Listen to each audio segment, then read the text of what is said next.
പ്രിയ സുഹൃത്തുക്കളെ, നമസ്കാരം.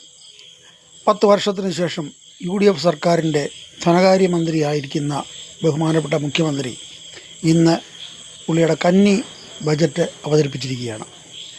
ഈ ബജറ്റ് എന്നൊക്കെ പറഞ്ഞാൽ നമ്മൾ സാധാരണക്കാർക്ക് അതിൻ്റെ എന്തുവാ എന്നും അറിയത്തില്ല. കാര്യം നമ്മുടെയൊക്കെ ജീവിതം സ്ഥിരം നടന്നുകൊണ്ട് പോകുന്ന പോലെ പോകുന്നു. നമുക്ക് രാഷ്ട്രീയം പറഞ്ഞിട്ടൊന്നും കിട്ടാനുമില്ല, ഒന്നും നഷ്ടപ്പെടാനുമില്ല.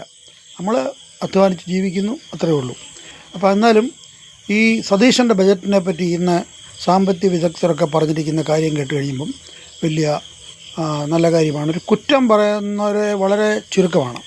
ഒരു 90% അതിനകത്ത് നല്ല കാര്യം പറഞ്ഞവരാണ്. കുറ്റം പറയുന്ന വളരെ ചുരുക്കം ചില ആൾക്കാരെന്ന് വെച്ചാൽ പ്രതിപക്ഷ നേതാക്കന്മാർ. അത് സ്വാഭാവികമാണ്. പിണറായി വിജയനെ, പി രാജീവ് അടക്കമുള്ളവരൊക്കെ അത് അവർ പറഞ്ഞില്ലെങ്കിൽ പിന്നെ അവർ പ്രതിപക്ഷമല്ല. അപ്പോൾ അങ്ങനെ പുള്ളിക്കാരൻ്റെ ഈ ബജറ്റിനെ പറ്റി പറഞ്ഞു. അതിനകത്ത് എനിക്ക് പറയാനുള്ള കാര്യം, നമ്മുടെ ഉമ്മൻചാണ്ടിയുടെ പേരിലുള്ള 25 ലക്ഷത്തിൻ്റെ ഒരു എല്ലാ കുടുംബങ്ങൾക്കും എല്ലാ ആൾക്കാർക്കും ഉള്ളൊരു ഇൻഷുറൻസ്, അത് ഏറ്റവും അനുയോജ്യകരമായിട്ടുള്ളൊരു കാര്യമാണ്. പിന്നെ ഉള്ളൊരു കാര്യമെന്ന് പറഞ്ഞു കഴിഞ്ഞാൽ,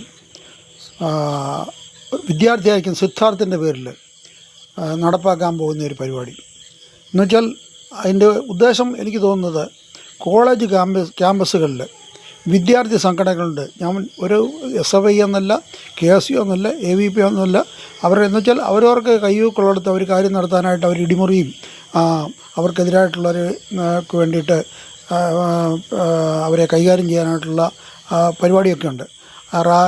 അത് നിർത്തലാക്കാനായിട്ടുള്ള ഒരു പരിപാടി. സിദ്ധാർത്ഥം എന്ന് പറഞ്ഞ പയ്യൻ്റെ പേരിലാണെന്ന് എനിക്ക് തോന്നുന്നത്, പഠിച്ചു. അപ്പം അത് ഏറ്റവും അനുയോജ്യകരമായിട്ടുള്ളൊരു പരിപാടിയാണ്. അതിനെ ഈ കേരളത്തിലെ എല്ലാ മാതാപിതാക്കളും, പഠിക്കാൻ വിടുന്ന പിള്ളേർ പഠിക്കാൻ പോകുന്നതാണ്. നേതാക്കന്മാരുടെ പിള്ളേരൊന്നുമല്ല ഈ മരിക്കുന്നതും അടികൊള്ളുന്നതും ഈ കേസിലകപ്പെടുന്നതുമൊക്കെ. അവർക്ക് വിദേശത്തും അല്ലെങ്കിൽ വലിയ വലിയ സ്വാശ്രയ കോളേജിലുമൊക്കെ പഠിക്കുന്നത്. ഈ പാവം പിടിച്ച പിള്ളേർ നമുക്ക് കാണാം. 10 പേര് കൂടി കഴിഞ്ഞാൽ അവർ വലിയ രാജാക്കന്മാരെ, അവർക്ക് ഈ പാർട്ടിയുടെ പിന്തുണയൊക്കെ ഉണ്ടെന്നാണ് അവർ വിചാരം. അതുകൊണ്ട് ആ ഒരു കാര്യം വളരെ ഇതിനകത്ത് ഏറ്റവും എനിക്ക് അനുയോജ്യമായിട്ടുള്ളൊരു കാര്യം ആ ഒരു പദ്ധതിയാണ്. ഇടിമുറികളും അവിടുത്തെ കോളേജുകളിലെ ഈ യൂണിയൻ വിദ്യാർത്ഥി യൂണിയൻ നേതാക്കളുടെ അപ്രമാദിത്വം അവസാനിപ്പിക്കണം. ഇത്രയും പറഞ്ഞുകൊണ്ട് ഉപസംഹരിക്കുന്നു. നന്ദി, നമസ്കാരം, ജയ് ഹിന്ദ്.